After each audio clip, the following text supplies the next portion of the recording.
All right, welcome back. I'm a narcotic detective now, and like I said before, on realcopstoriesvideos.com, up to 240 of my stories are patrol-related, vice, narcotics, gangs. These are going to be detective functions, and again, different investigations, different things we do here. So, in this field of endeavor, it's important to have informants. Informants run the unit, so to speak. In other words, you get a lot of good informants, or a couple of good informants, you can make really good cases. Okay, so I picked up a really good informant. A patrol officer that knew me called me one time, and I went to the division, and I was just told 259 stories right now and counting. And he told me about this lady. So she had been arrested for a minor narcotic charge, and I wrote her up, so to speak. I signed her up to be an informant, and she was a lady with a couple of kids, but she had a cocaine problem, and she gave me some information on some suppliers, and we made a couple of small arrests. And she gave me a pretty good one here. It's coming up right now. In those days, marijuana was still a felony. Now it's pretty much legal, but this is back in the 80s. She called me one time and said, because informants don't do it for nothing. They get paid. Okay, they get paid. Depending on how much dope is seized, we have a formula that the lieutenant comes up with and pays them accordingly. Whether it's coke, heroin, whatever it may be, and then there's how much of it. And it isn't a lot of money. They're not making a big living out of this, but I'll tell you at the end of the story how much she got paid. So she called and told me that there was going to be a U-Haul. One of her guys that she's dealt with before, narcotics, was going to transport a U-Haul truck full of marijuana to Northern California.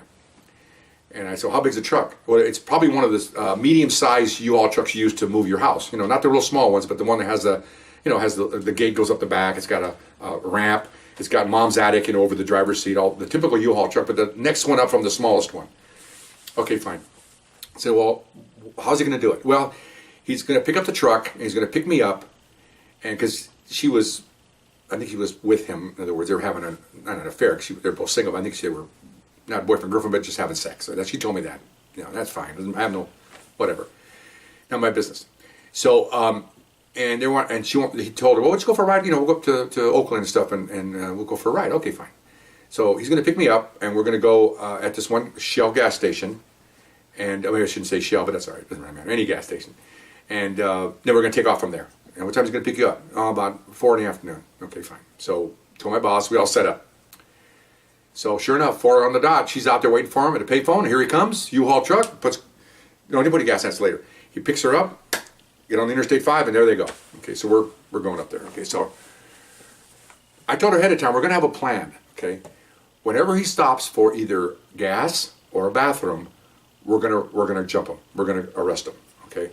What I want you to do is, it's coming. So when he stops to go to the bathroom, you go to the bathroom. And when I see you leave and go in the bathroom, stay in there until you hear my voice to have you come out.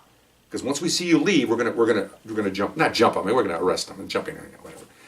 So sure enough, he gets there at by Magic Mountain. I think it's McBean Parkway. I think it's the exit. Anyway, he gets off the big Chevron, pulls in there, all brightly lit. It's like 9 o'clock at night, 8 o'clock at night. And so he pulls in there and he's getting gas. So I told my boss, let's do it. Let's rip him. Okay, so we all just, whoom, six plane cars come around this guy, and we call come out, and he's like, so we hook him up.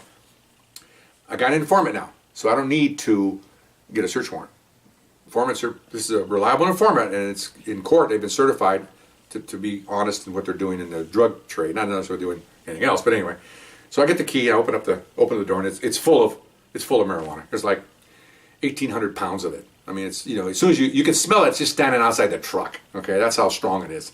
And so, okay, we'll open it up, and there they are, Okay, so we call the local jurisdiction up there, and I believe it was the sheriff's. And they come out, we asked them if they wanted this, and they were beside themselves. They were so excited. We said, we can take it, but, oh, no, or we go right up the road here. No, they're all excited. Okay, fine. So I went with them because but before, once we take him down and he's handcuffed, we put him in a car, he's probably thinking, where did she go? Okay.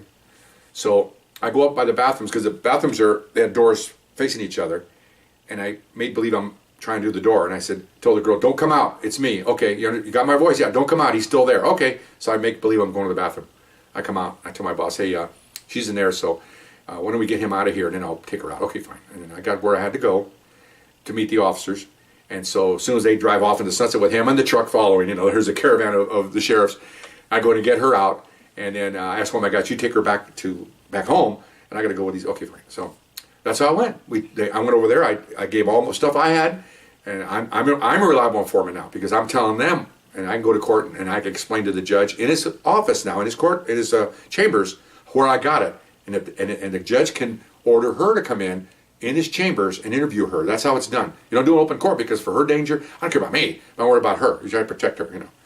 It's for future stuff, obviously, and from what he could do to her since she dined him off there.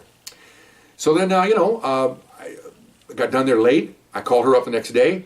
I called my lieutenant. He comes out the next day, and he says, "Well, I got the this and that." I said, "Well, how much?" He goes, "I will give her $2,000." I said, "Oh, okay." I thought that was reasonable because, again, it's how much. It's not necessarily the amount, which was a lot, but it's the seriousness of the narcotic. If it had been heroin or coke or anything like that or meth, she would have got probably $15,000 because it's worth a heck of a lot more than marijuana was. So they look at all that and they come up with a formula, and that's fine. I thought it was very fair, and so I called her up, and then I went with my lieutenant with her because we don't want any suspicion of any kind of collusion with me and her, or her paying me money or anything like that. So he shows up. I brought her to the station. He met her, because he has to, and then he gave her the money, and then we followed her to a bank, and made sure she put it in there. Not that we don't care that she's put it in there. We want to make sure that all proprieties are followed. That doesn't look like I'm going to stay behind and get my cut. I don't do that sort of thing, okay? But it looks good that way. Everything's the right way. She put it in the bank. She was very happy. She kept a couple hundred to buy groceries with her family and her daughters and stuff, and she's very happy about that, and that was the end of it. I felt good about it. She felt good about it. She made some money, and there was other case she made like $300 and $200 on different calls she would make and different things she would do. There's another case later on I'll tell you about that she made a pretty good seizure on that one and made some pretty good money on that one. So anyways, that's how it's done. And clean-cut case, and he never went to trial. He was an ex-felon, pled guilty, and off he went, and who knows where he went after that. So anyway, hope you enjoyed that, and we'll see you later. Bye-bye.